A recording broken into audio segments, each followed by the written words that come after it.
बिना जग जीवन हित छा।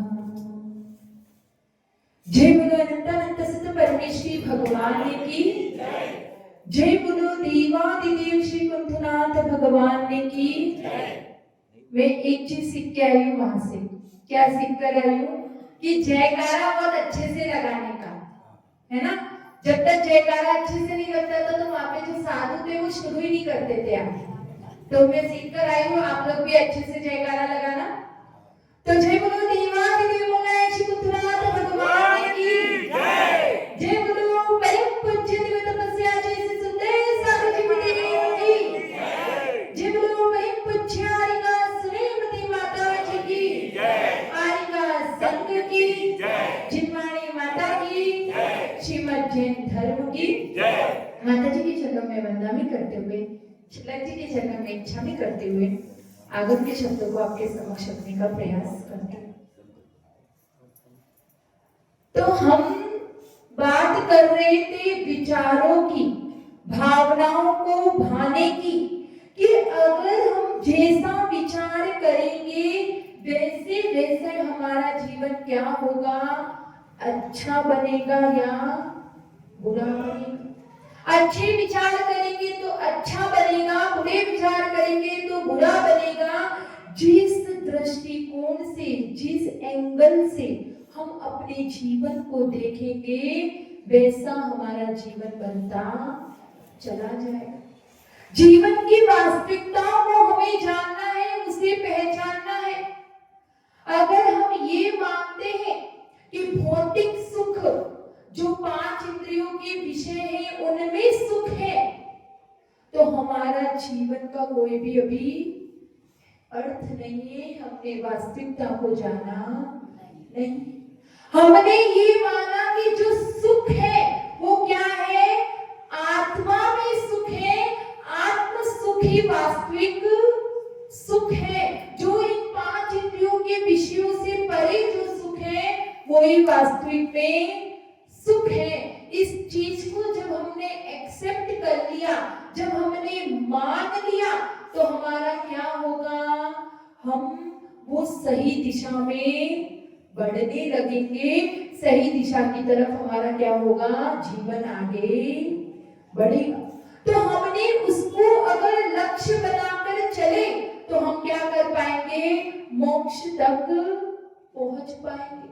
अगर हम क्या करेंगे, बिना दिशा के एक दिशा में चले, थोड़ा सा चले, फिर क्या किया, रुक गए, और फिर दूसरी दिशा में चलने लगे, फिर क्या हुआ, रुक गए, फिर तीसरी दिशा में चले, फिर हुआ, रुक गए। तो क्या ऐसे करके हम अपने मंजिल तक पहुंच सकते हैं क्या? ऐसे करने से हम कभी भी अपनी मंजिल तक पहुंच नहीं पाएंगे। इसीलिए जरूरी है कि सही दिशा का हम क्या करें, निर्णय करें। सही दिशा में भले थोड़ा थोड़ा, छोटा छोटा एक एक कदम बढ़ाएंगे, लेकिन बढ़ाते जाएंगे तो क्या होगा, हम अपने लक्ष्य तक पहुंच जाएंगे। इसी प्रकार से जब हम अच्छे विचार, हम धर्म की दिशा में विचार करेंगे तो वो विचार थोड़ा थोड़ा थोड़ा करते करते एक ही दिशा में, और क्या करेंगे, रोज थोड़ा थोड़ा करेंगे तो उससे क्या होगी, हमारी प्रैक्टिस बनेगी, हमारा वैराग्य क्या होगा, दृढ़ होगा। हमें क्या करते हैं, हम एक बार तो अच्छे से भावना भा लेते हैं और फिर दूसरे दिन क्या होता है, छोड़ देते हैं, फिर तीसरे दिन 4-5 दिन बाद वापस करा। तो ऐसे करने से कुछ भी नहीं होने वाला। अगर एक बार हमने उस स्वरूप को जान लिया है, हमने समझ लिया है कि दिशा तो ये है, यही वास्तविक है, यही सच्चाई है, जब इसका पता कर लिया है तो उस चीज को हमें रोज का रोज क्या करना पड़ेगा, चिंतन में लाना पड़ेगा, भावना भानी पड़ेगी। जब हम रोज ये अपने जीवन में लाएंगे तो एक न एक दिन ऐसा आएगा कि हम अपने लक्ष्य तक पहुंच जाएंगे। इसीलिए 12 भावना को क्या कहते हैं, अनुप्रेक्षा भी कहते हैं। अनु का मतलब क्या होता है, बार बार उनका क्या करना है, चिंतन करना है। एक बार चिंतन करने से कुछ भी होने वाला नहीं है। तो पिछली बार हमने कौन सी भावनाओं के बारे में समझा था? कौन सी भावना थी? अन्यत्व भावना थी। कौन सी भावना थी? अन्यत्व।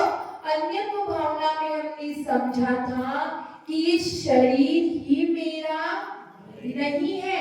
तो इस शरीर के साथ में संबंध रखने वाले जो ये बाहरी वस्तुएं, जो रिश्ते हैं, जो नाते हैं, जो बाहरी पदार्थ हैं, वो मेरे कैसे हो सकते हैं, जबकि ये शरीर ही मेरा नहीं।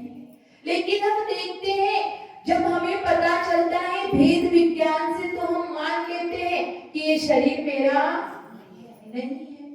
लेकिन अभी जब देख रहे हैं तो शरीर है कि नहीं हमारे पास? है ना? तो क्या ये शरीर मेरा नहीं है? ठीक है, ये शरीर नहीं है मेरा, लेकिन वर्तमान में हमने श्रद्धान कर लिया, अन्यत्व भावना से ये जान लिया कि ये शरीर मेरा नहीं है, मैं क्या हूँ? आत्मा हूँ। लेकिन फिर भी ये शरीर तो मेरे साथ में है। ये दिख तो रहा है कि ये शरीर है, और वो भी क्या है? मेरा है। जब तक है वो किसका है? मेरा है। किसी और का है क्या अपना शरीर? नहीं। ये शरीर जब तक है तब तक तो मेरा ही है। श्रद्धा ने भी मान लिया मेरा नहीं है, लेकिन फिर भी दिख तो रहा है ना मेरा है। तो यहाँ पर यही कह रहे हैं कि ये शरीर क्या है? असुचि है। क्या है? असुचि है। ये बहुत ही खराब है, बहुत ही गंदा है, लेकिन फिर भी तुम्हारे हाथ में है कि या तो तुम इस शरीर का क्या कर लो? सदुपयोग कर लो, या दुरुपयोग कर लो। ये दोनों बातें तुम्हारे हाथ में है। या तो सदुपयोग कर लो या दुरुपयोग कर लो। जैसा चाहोगे वैसा इस शरीर के साथ में तुम कर सकते हो। तो हमारा विवेक ये कहता है कि यहाँ पर हमें असुचि भावना आचार्य देव बता रहे हैं। तो वो बता रहे हैं कि ये शरीर क्या है? अपवित्र है, गंदा है, मैला है। इस शरीर में किसी भी प्रकार का कोई सार नहीं है। तो क्या वो ये चाहते हैं कि हम इस शरीर से घृणा कर लें? हम नफरत कर लें, शरीर तो ऐसा है, ऐसा है, ऐसा नहीं। वो ये सब कुछ बता रहे हैं ताकि हम शरीर की वास्तविक स्वरूप का क्या करें? ज्ञान करें, और उसका ज्ञान करने के बाद में उससे घृणा न करके उसका सदुपयोग करें। क्योंकि जो इस शरीर से काम ले सकते हैं, वो काम लेने में क्या है? समझदारी है। और अगर उसको ऐसे ही छोड़ दोगे तो कुछ भी अर्थ निकलने वाला नहीं। तो कहते हैं कि ये शरीर ऊपर से भले कितना भी सलोना दिखाई दे, कितना भी सुंदर दिखाई दे, तो इसके आकर्षण में क्या हो रहे हैं? हम लोग पागल हो रहे हैं, मुग्ध हो रहे हैं। इसी को देखते हैं, इस शरीर की सुंदरता को हम देखते रहते हैं। लेकिन इसके अंदर जो भीतरी जो तत्व है, उसको क्या करो? पहचानो। उस शरीर के आकर्षण से क्या करो? बचो। क्योंकि इस शरीर में हम बोलते हैं, क्या बोलते हैं? दीपे चाम चादर, दीपे चाम चादर मणि, हाड़ पिंजरा दे, ये भीतर यासम जगत में कोई न गिनके। तो इस तरीके का ये शरीर है। इस शरीर के ऊपर क्या है? सिर्फ चमड़ी लगी हुई है, और इस चमड़ी से ये शरीर सुंदर दिखता है। और अगर अपन इस चमड़ी को हटा दे तो ये शरीर के अंदर क्या है? खून पीप राध बह रही है। थोड़ा सा भी घाव लगेगा, थोड़ी सी चोट लगती है, तो क्या होता है? मक्खियां आके उस पे बैठ जाती है, भिनभिनाने लगती, और देखने वाले को भी इतनी ग्लानि होती है, इतना गंदा लगता है। और उस शरीर से हम क्या कर रहे हैं? आकर्षण करते हैं। तो आचार्य देव हमें यही बता रहे हैं कि इस शरीर के आकर्षण से बचो, इसके अंदर के सत्य को जानो, इस बाहरी चीजों से बचो। हम वर्तमान में जो दुर्घटनाएं देख रहे हैं वो क्या है? सिर्फ ये देह की आसक्ति। ये देह कितना सुंदर है, उसी की तरफ क्या हो रहा है, उसी तरफ ये मन जा रहा है और इतनी घटनाएं हो रही। जिस दिन अपन ने भेद विज्ञान कर लिया, जिस दिन इस शरीर की वास्तविकता को हमने पहचान लिया, तो इस शरीर की तरफ हमारी दृष्टि नहीं जाएगी। तो ये असुचि भावना को बताने का यही सार है कि इस देह के प्रति आसक्ति को घटाओ, इसको जानो कि इसमें कुछ भी सार नहीं है, ये इतना असुचि शरीर है, इतना गंदा शरीर है, इसके प्रति तुम जो काम की भावना आती है उसको रोको और संयम को पालन करो। ये शरीर भगवती आराधना में बताया है।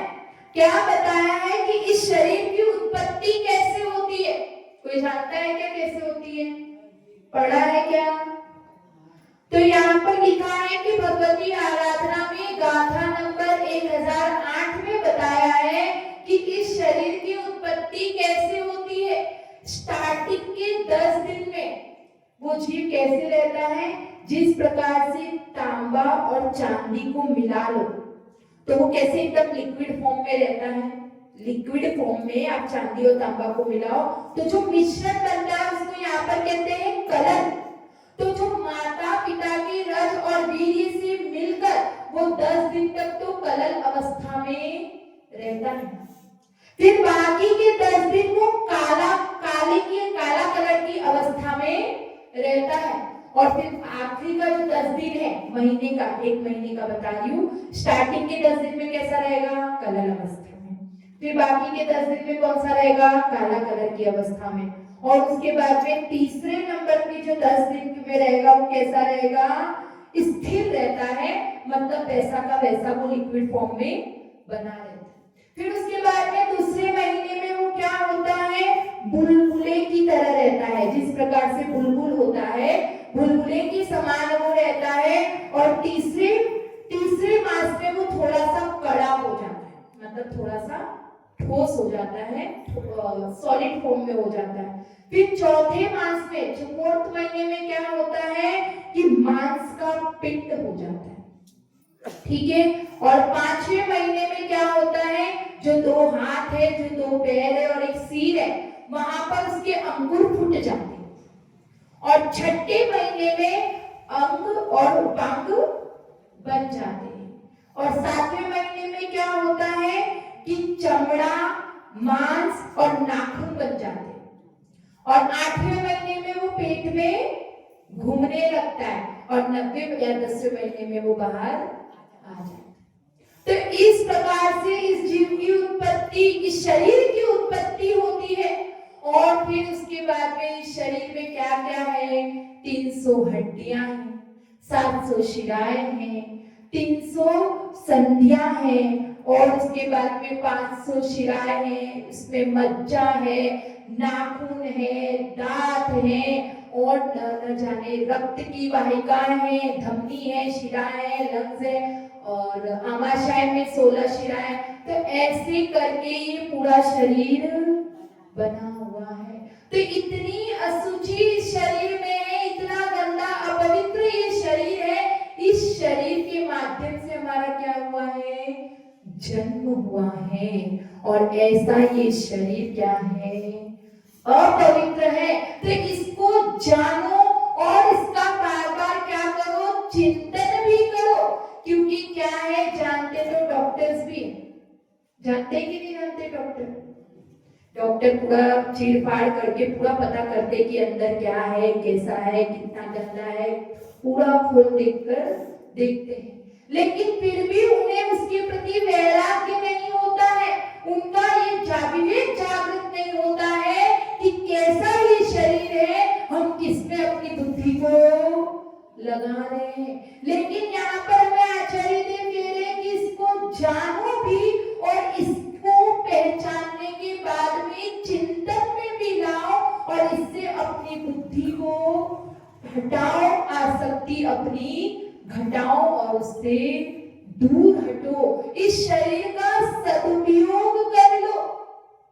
तो कह रहे हैं कि चाम मतलब इस चमड़ी से, चमड़ी को जानो, उसके प्रति जो आकर्षण है उससे हटो। जिस दिन तुम चमड़ी को देखोगे तो तुम्हारे अंदर क्या होगा, काम जागेगा। तो इस चाम और काम से बचने के लिए क्या करो, चाम और काम से हटो और राम पे ध्यान दो। और राम पे ध्यान दोगे तो क्या हो जाएगा, धाम मिल जाएगा। एक अच्छी कहानी आती है इसमें, बहुत अच्छी है। तुलसीदास जी थे, तो वो क्या थे, अपनी पत्नी से बहुत प्रेम करते थे, बहुत लगाव था। तो एक दिन उनकी पत्नी क्या हो गई, मायके चली गई। अब वो मायके गई तो वो यहाँ पर रह नहीं पा रहे, बार बार उसी की याद आ रही है, उसी की चिंता में लगे हुए। तो उन्होंने सोचा कि आज तो मैं उसको मिलने चला जाऊंगा। अब बहुत गहरा अंधेरा था, बहुत बारिश भी हो रही थी, रात भी अंधेरी। अब वो वहां गए तो रास्ते में क्या होती थी, एक नदी पड़ती थी। तो थोड़ी सी उन्हें उस नदी को पार कैसे करूं, तो थोड़ी सी बिजली चमकी, बहुत मूसलाधार बारिश हो रही थी, बहुत तेज बारिश थी। थोड़ी सी बिजली चमकी तो उन्हें क्या दिखा, एक तख्ता बहता हुआ दिखा। उन्होंने उसे पकड़ा और वो नदी को पार किया। अब नदी को पार करके यहाँ पर आए तो जब घर के बाहर देखा कि पूरे घर में तो कोई दिखी नहीं ना, बिना बुलाए दामाद जी आए थे, तो कौन उनका स्वागत करने के लिए खड़ा था, कोई भी नहीं था। तो उन्होंने देखा कि एक कमरे की लाइट जल रही है, तो उन्हें लगा कि ये श्रीमती का ही होगा, उसे ही पता चल गया होगा कि मैं आने वाला हूँ। तो वो क्या किए, उस कमरे में जाने के लिए उद्यत हुए। अब वो कमरे में जाए कैसे, क्योंकि वो क्या था, फर्स्ट या सेकंड फ्लोर पे रूम था, तो कैसे जाए, इधर उधर नजर घुमाई तो उन्हें क्या हुआ, वहां से एक रस्सी लटकती हुई दिखी। अब रस्सी लटकती हुई दिखी तो उससे चढ़कर वो ऊपर आ गए। और उस कमरे में जो उनकी पत्नी रत्नावली, कि रत्नावती कुछ तो नाम है, तो जो रत्नावली थी, तो वो रत्नावली ने देखा कि आप यहाँ पर कैसे आए, कैसे इतनी तेज बारिश हो रही थी, कैसे अचानक से आ गए। तो वो कहता है कि मुझे तुम्हारी बहुत याद आ रही थी, इसीलिए मैं क्या हुआ, जल्दी जल्दी यहाँ पर आ गया। तो ऊपर कैसे चढ़े, तो वो कहती है, वो कहता है कि तुमने ही तो मेरे आने में रस्सी टांग रखी थी, तो इसीलिए मैं चढ़ आया। तो वो देखती है मैंने कौन सी रस्सी टांगी, और जब वो नीचे खिड़की की तरफ देखती है तो वहां पे क्या होता है, सांप लटका हुआ रहता है। और उसको सांप, तुम सांप के थ्रू चढ़कर आए हो, फिर कहती है कि तुमने नदी कैसे पार की। तो वो कहता है कि जब मैंने तख्ता देखकर नदी पार की, लेकिन जब थोड़ी सी बिजली चमकी तब पता चला कि वो क्या था, मुर्दा था, और मैंने मुर्दे को सहारे पूरा क्या किया, नदी पार की। और ये सुनते ही वो रत्नावली क्या कहती है कि अस्थि चर्ममय देह तमम तासन ऐसी प्रीति, क्या बोला, अस्थि चर्ममय देह मम तासन ऐसी प्रीत, और की होती रघुनाथ से तो काय होते भवभीत। मेरी इस अस्थि, इस चमड़ी और हड्डियों से बना इस शरीर से तुमने मेरे से ऐसी प्रीति की कि तुम इतने संकटों से, तुम मुर्दे के थ्रू, तुम सांप से चढ़कर ऊपर तक आ गए। अगर ऐसी ही प्रीति तुमने रघुनाथ से, तुमने राम से की होती तो तुम्हें इस भव संसार के चक्कर काटने ही क्यों पड़ते। तो यहाँ पर यही कह रहे हैं कि चांद को देखने के बाद में काम से नाता तोड़ो और राम से नाता जोड़ो। और जिस दिन राम से नाता जुड़ जाएगा उस दिन क्या होगा, वो धाम अपने आप मिल जाएगा। जिसका लक्ष्य हमारा है कि उस मोक्ष को हमें पाना है तो वो ऑटोमेटिकली हमें मिल जाएगा। बस इस शरीर की आसक्ति से हमें बचना है। ये बाहरी सुंदरता से, ये बाहरी रूप से, इससे हमें बचना है। तो क्या होगा, इसके भीतर जो तत्व छिपा हुआ है, जो मूलभूत, जो क्या है, जो बहुत ही मूल्यवान है, जो बहुत ही यूजफुल है, उसको जानो और उसी का चिंतन करोगे तो ये जो शरीर है वो क्या बन जाएगा, साधन बन जाएगा उस साध्य तक पहुंचने का। क्योंकि कहते हैं कि इतने असुच इसको धोगे पूरा सागर का पानी भी क्या हो जाएगा, कम पड़ जाएगा। लेकिन ये स्वच्छ होने वाला नहीं है। अपनी ये 12 भावना में जो लाइन आती है मंगल राय जी की, उसको पढ़ते हैं। तू नित पोके ये सुखे जो धोवे त्यों मेली, तू नित पोके ये सुखे जो धोवे त्यों मेली, निश्चित करे उपाय देगा रोग दशा पहली। तुम जितना इसको पोषण दोगे, जितना इसको स्वस्थ रखने का ट्राई करोगे, जितना भोजन करोगे कि मेरा शरीर हष्ट पुष्ट होगा, उतना ही क्या होगा, सूखेगा। जितना भी तुम इसको धोगे उतनी ये क्या होगी, मैली होगी। आज तक हम न जाने कितने पानी को वेस्ट कर चुके हैं इसको स्वच्छ करने के लिए, लेकिन फिर 24 घंटे बाद में ये फिर से मैली, फिर 24 घंटे बाद ये फिर से मैली। ये कभी भी शुचि होती ही, ये कभी भी पवित्र होती ही नहीं है। तो निश्चित करे उपाय देगा रोग दशा पहली। निष्दिन इस देह का उपाय करते हैं, निष्दिन इसकी सेवा शुश्रूषा करते हैं, लेकिन फिर भी रोग तो इसमें लगे ही रहते हैं, कभी भी ये रोग से निवृत्त नहीं होते। फिर कह रहे हैं माता पिता रजवीर्य मिलकर बनी देह तेरी। माता पिता का रज और वीर्य मिलकर क्या हुआ है, तुम्हारी ये देह बनी है। मांस हाड़ नस लहू राग की प्रकट व्याधि थे। इसमें मांस हाड़ खून राग पीप और मल मूत्र आदि क्या हो रहे हैं, बह रहे हैं। इस शरीर से 9 द्वार, जो 9 मल द्वार है, तो वो 9 मल द्वार जो के क्या करते हैं, निरंतर उसमें से मल बहता ही रहता है। ऐसा इस अशुचि शरीर। फिर कह रहे हैं काना पोंडा पड़ा हाथ ये चूसे तो रोवे, फले अनंत जो धर्म ध्यान की भूमि विष बोवे। काना पोंडा मतलब क्या होता है, काना पोंडा ऐसा हमें बता रहे इसके रुचिता दीदी के भाभी। बताओ, देखो काना पोंडा का मतलब क्या होता है, जो गन्ना नहीं, कान नाक नहीं है, जो गन्ना होता है ना, तो उसकी जो बीच बीच में गांठें होती है उसको यहाँ पर लिया है, ठीक है। उसका अर्थ यहाँ पे ये निकलता है, तो जो गांठें होती है, जो अपन गन्ने को चूसते हैं तो मजा आता है, फिर जब वो गांठ वाला पार्ट अपन चूसते हैं तो क्या होता है, दांत खराब हो जाता है और स्वाद पूरा बिगड़ जाता है।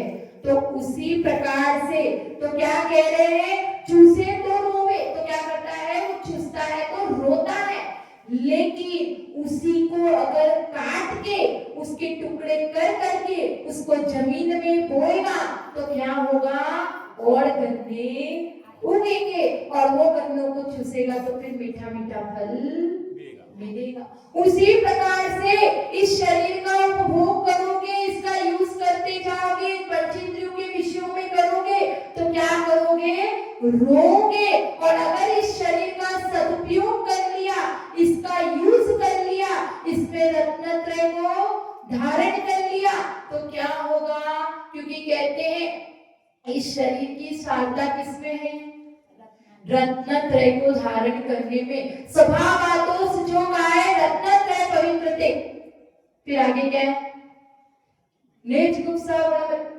स्वभाव सुचो गाय रत्नत्रय पवित्रते भूल गई मैं। तो क्या था यहाँ पर, यही समझना है जो अपने रत्नकन शावकाचार्य में श्लोक आया है मुनिराजों के लिए कि ये शरीर कितना भी अपवित्र हो, लेकिन जब इस शरीर में हम रत्नत्रय को धारण कर लेते हैं तो ये शरीर क्या हो जाता है, पवित्र हो जाता है। इसको पवित्र करने का एकमात्र उपाय क्या है, सम्यक दर्शन, सम्यक ज्ञान और सम्यक चारित्र को धारण कर लो तो ये शरीर अपना पवित्र हो जाएगा। तो यहाँ पर यही कहा कि जिस प्रकार से उस गन्ने को बोने से नए गन्ने की फसल लगेगी, मीठे फल मिलेंगे, उसी प्रकार से इस शरीर में रत्नत्रय को धारण कर लोगे, इस शरीर का सदुपयोग कर लोगे तो तुम्हें क्या होगा, अनंत काल तक उसका फल मिलेगा। फिर कह रहे हैं केशर चंदन पुष्प सुगंधित वस्तु देख सारी, देह परस्ते होए अपावन निष्ठिन बल जारी। इस शरीर पे अपन ने कितने भी इत्र लगा लिए हो, कितने भी केसर का चंदन लगा लिया हो, कितने महंगे महंगे कपड़े पहन लिए हो, न जाने कितनी अच्छी अच्छी वस्तुओं को लगा लिया हो, लेकिन जब तक वो शरीर के संसर्ग में नहीं आती तब तक वो वस्तुएं क्या रहती हैं, सुगंधित रहती हैं, सुंदर रहती हैं, शुद्ध रहती हैं। लेकिन जैसे ही इस शरीर के संसर्ग में वो आ जाती है तो वो भी अपवित्र हो जाती है, वो भी दुर्गंध देने लग जाती है। तो ऐसा ये शरीर जिसमें आप कितने भी सुगंधित पदार्थ लगा लो, लेकिन फिर भी क्या होने वाला है, वो पदार्थ खराब हो जाएंगे, लेकिन ये पवित्र होने वाला नहीं है। तो इसीलिए इस शरीर के बारे में समझो, इसको सजाना, नहलाना, धुलाना ये सब कुछ बंद करो। जो इसके अंदर आत्म तत्व बैठा है, जिसके कारण हमें ये जो साधन मिला है, ये शरीर क्या है, क्या है, साधन है हमारे साध्य तक पहुंचने की। भले ही कितना भी गंदा हो, कितना भी अपवित्र हो, लेकिन फिर भी हमारे साध्य तक तो पहुंचाएगा ये शरीर ही। ये शरीर नहीं होगा तो हम जो मोक्ष को पाना चाहते वो पा नहीं पाएंगे। इसलिए इस शरीर की देखभाल करो, लेकिन लक्ष्य क्या होना चाहिए कि हमें इससे साधना करनी है, इससे रत्नत्रय धारण करके हमें हमारा फायदा उठाना है। जो चीज मेरी है, देखो अपन अपनी चीज का क्या करते हैं, फुल फायदा उठाते हैं कि नहीं। अगर सरकार की होगी, किसी दूसरे की होगी तो क्या करेंगे, उसको वेस्ट करेंगे, बर्बाद करेंगे। लेकिन अपनी वस्तु होती है तो उसको अपन इतना सा भी बचा होगा ना, होप की यूज आ सकती है तो भी यूज करेंगे, फेंकेंगे नहीं। उसी प्रकार से ये शरीर मेरा है, हमारा अपना है, तो इसका अंतिम स्वास्थ्य हमें क्या करना है, उपयोग करना है, सदुपयोग करना है, ताकि हम इस शरीर के माध्यम से समाधि मरण करके अपना कल्याण कर सके। थोड़ा सा और है, आचार्य देव कहते हैं कि जिस प्रकार से तुम्बी होती है, कड़वी तुम्बी, अगर उसको खा लोगे तो क्या होगा, फूड पॉइजनिंग हो जाएगी, तबीयत खराब हो जाएगी। लेकिन उसी तुम्बी का उपयोग करोगे अगर तैरने में तो क्या होगा, नदी नाले आदि पार कर जाओगे। उसी प्रकार से इस शरीर का अगर उपयोग करोगे इस संसार से तैरने में तो क्या हो जाएगा, तुम इस संसार से तर जाओगे। और अगर इसको भोगने में उपयोग करोगे तो इस संसार के चक्कर भी काटोगे। माध्यम तो वो शरीर ही है। इस शरीर के माध्यम से संसार में भी घूम सकते हैं और इस शरीर के माध्यम से हम संसार के चक्कर से बच भी सकते हैं। ये शरीर जो हमें बाहर से दिखता है, इसके प्रति इतना आकर्षण, लेकिन बताओ जो शरीर सुंदर दिख रहा है, अच्छा दिख रहा है, और जब वो मुर्दा बन जाता है तो कोई इसकी तरफ जाता है क्या? जब वो शरीर मुर्दा बन गया है तो कितना सुंदर दिखता था जब तक उसमें जान थी। तो हमारा लक्ष्य कहाँ है? हमारा ध्यान शरीर पे है कि शरीरी वाले पे है, देह पे है कि आत्मा पे है? जब तक उसमें आत्मा होगी तभी तक हमारा लक्ष्य उस शरीर पर होगा, और जैसे ही आत्मा निकली तो हम शरीर की तरफ देखते भी नहीं है। लेकिन फिर भी हम अपने अज्ञान के कारण क्या हो जाता है, उस अंदर की आत्मा को तो भूल जाते हैं और शरीर को ही देखने में अपना पूरा जीवन बिता देते। एक छोटी सी कहानी से खत्म करूंगी। एक कहानी है, एक व्यक्ति 20 साल बाद अपने मित्र से मिलने पहुंचता है।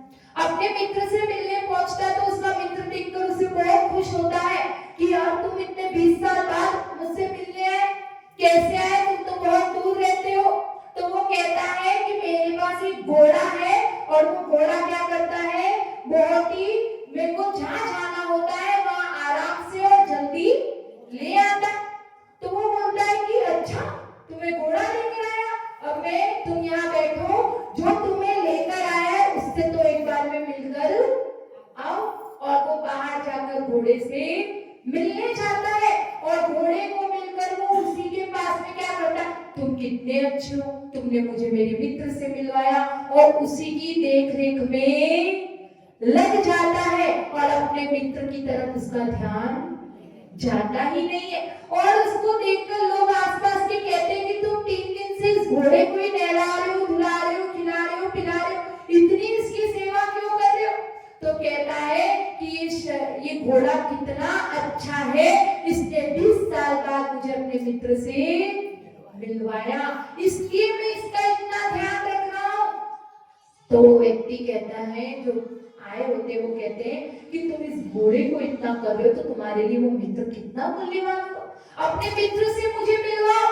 तो जब उसको दरवाजा खोल कर देखते, क्योंकि उसने क्या कर लिया होता है, बंद कर लिया होता है, जब दरवाजा खोल कर देखते तो अंदर जो वो मित्र है वो क्या है, खाए पिए बगैर बेहोश पड़ा है, क्योंकि उसका ध्यान कहाँ था, घोड़े पे, जो मिलने आया था उसकी तरफ तो उसका ध्यान ही नहीं था। उसी प्रकार से ये जो घोड़ा है वो हमारा शरीर है, और इस शरीर के अंदर जो आत्मा है, जो हमें ये शरीर, घोड़े ने उसको अपने मित्र से मिलवाया तो वो घोड़े की सेवा करने में लग गया। तो ये शरीर हमें परमात्मा से मिलाने वाला है, हमें परमात्मा तक पहुंचाने वाला है।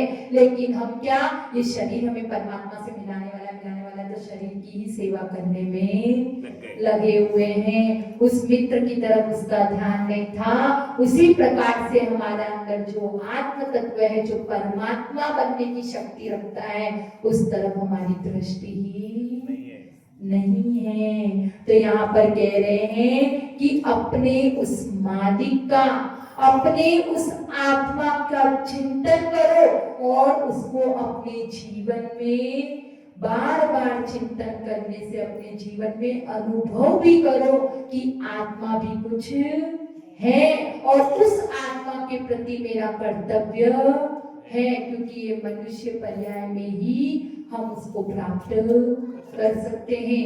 देवों को, नारियों को, पशु पक्षियों को, किसी को भी ये मौका नहीं मिलता है। इस मनुष्य पर्याय में ही हम इस शरीर का सदुपयोग करके, संयम धारण करके अपने आत्मा को परमात्मा बना सकते हैं। तो यहाँ पर हमने यही समझा कि ये शरीर बहुत अपवित्र है, बहुत ही अशुचि है, लेकिन फिर भी ये शरीर का अगर हम सदुपयोग करना चाहे, हम रत्नत्रय को धारण कर ले, तो ये अपवित्र भी पवित्र बन सकता है। जय बोलो जय सुंदर सागर गुरुदेव की जय, ब्रह्मचारी का श्रेय माता जी। जो लक्ष्य पर ठीक है, जय वाणी स्तुति करते हैं।